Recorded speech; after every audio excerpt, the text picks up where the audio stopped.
AI বা artificial ইন্টেলিজেন্সের মধ্যে রিলাইট অনেক ফেমাস।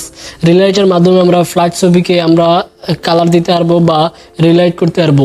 আজকে আমরা এআই এর মাধ্যমে শুধু রিলাইট না, রিলাইট ছাড়াও আরও অন্যান্য কিছু ফিচার বা অন্যান্য কিছু কাজ করব। আমরা এআই এর মাধ্যমে ব্যাকগ্রাউন্ড রিমুভ করব, অবজেক্ট রিমুভ করব, আর্ট ডিজাইন করব এআই এর মাধ্যমে। আর এসব এআই আমরা এক অ্যাপ্লিকেশনের মধ্যে পেয়ে যাচ্ছি। যে অ্যাপ্লিকেশনটি দিয়ে আমরা আজকে কাজ করব সেই অ্যাপ্লিকেশনটি হচ্ছে ClipDrop। ClipDrop play store, app store দুটোতেই অ্যাভেলেবেল। আমরা প্লে স্টোর থেকে ClipDrop অ্যাপসটি ডাউনলোড করে নিব। প্রথমে আমরা ClipDrop অ্যাপসটি ওপেন করব। কুইক অ্যাকশনে আমরা রিলাইট অপশন পেয়ে যাব, ক্লিন আপ পিকচার পেয়ে যাব, ক্লিপ অ্যান্ড ড্রপ পেয়ে যাব এবং অল টুলস পাবো। আমরা নিচে পাবো হোম, তারপরে টুলস, তারপর টেমপ্লেটস, তারপরে অন্যান্য কিছু। আমরা প্রথমে রিলাইট করব। রিলাইটে যাওয়ার পর যে কোনো একটি ব্রাউজার সিলেক্ট করে দেব, পিকচারটি আপলোড করে দেব। বেসিক্যালি এখানে ডিফল্টে 3টে কালার অ্যাড করা থাকে বা 3টে লাইট অ্যাড করা থাকে। আমরা এই 3টে লাইট নিয়ে কাজ করব। আমরা গ্রিন কালারটিকে আমরা এখানে ব্লু করে দেব এবং রেড কালারটিকে আমরা একটু উপরে নিয়ে যাব। উপরে গিয়ে আমরা এটাকে পিঙ্ক কালার করে দেব। আর ব্লু কালারটা আমরা আরেকটু নিচে নামিয়ে দিব।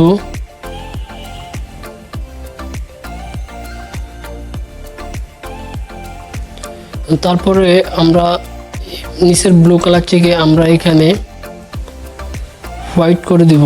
সো আমরা এখানে বেসিক্যালি কয়েকটা স্টেপে আমরা কোনো কিছু না করে আমরা ডিফল্ট কালারটিকে চেঞ্জ করে বা এদিক ওদিক করে আমরা সুন্দর একটু আউটপুট আনতে পারছি। ক্লিন আপ পিকচার, আমরা ক্লিন আপ পিকচারটি ওপেন করব। ওপেন করার পরে আমরা যদি ক্যামেরা থেকে কোনো ছবি তুলতে চাই সেই ছবিটি নিতে পারবো। তাছাড়া আমরা গ্যালারি থেকেও ছবি নিতে চাইলে গ্যালারি থেকে নিব। এর অবজেক্ট রিমুভ করব, সেই পিকচারটি আমি সিলেক্ট করব। প্রথমে 2টি অপশন পেয়ে যাব, ইরেজ আর জুম। আমরা জুমে ক্লিক করে জুম ইন জুম আউট করে নিতে পারবো। জুম ইন জুম আউট করার পরে আমরা ইরেজ করব। আমরা ব্রাশের সাইজ কম বেশি করতে পারবো। আমরা এখানে ব্রাশের সাইজ কম বেশি করতে পারবো। আমরা এখন যে অবজেক্টটি রিমুভ করতে যাচ্ছি সেই অবজেক্টটি সিম্পলি ড্র্যাগ করব।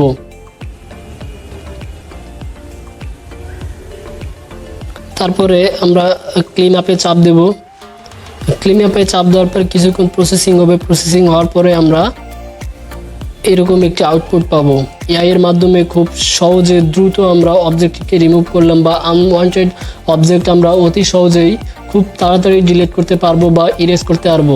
অল টুলস থেকে আমরা এখানে অটো ডিজাইনে ক্লিক করব। আমরা অটো ডিজাইন এই ব্যাকগ্রাউন্ড রিমুভ করতে পারবো। আমরা ব্যাকগ্রাউন্ড ট্রান্সপারেন্ট করতে পারবো, পিএনজি ফরম্যাট করতে পারবো। আমরা যে এটির ব্যাকগ্রাউন্ড রিমুভ করব সেটি আমরা এখানে ইনপুট করে দিব। কিছুক্ষণ প্রসেসিং হবে। প্রসেসিং হওয়ার পরে ব্যাকগ্রাউন্ড রিমুভ হয়ে যাবে। আমরা এখানে দেখতে পাচ্ছি এইচডি কোয়ালিটি, তারপরে এইচডি কোয়ালিটি, তারপরে পোর্ট্রেট, তারপরে ল্যান্ডস্কেপ। তারপরে আমরা সোশ্যাল মিডিয়া অপশন পেয়ে যাব। সোশ্যাল মিডিয়াতে আমরা ফেসবুক পোস্ট পাবো, ইনস্টাগ্রাম পোস্ট পাবো, ইনস্টাগ্রাম স্টোরি পাবো। এখানে আমরা দেখতে পাচ্ছি আমাদের ফেসবুক পোস্টের যেরকম সাইজ হয় ঠিক আমরা সেরকম সাইজ পাবো। তারপরে পপ কালারে আমরা যে পিকচারটির ব্যাকগ্রাউন্ড রিমুভ করছি সেই পিকচারটি আমরা কালারেট করতে পারবো। যেখানে আমরা প্রথমে yellow colour, red colour, pink colour, light pink, তারপরে হলো পার্পল কালার, ব্লু কালার, আমাদের ব্যাকগ্রাউন্ড কালারটিও চেঞ্জ করতে পারবো।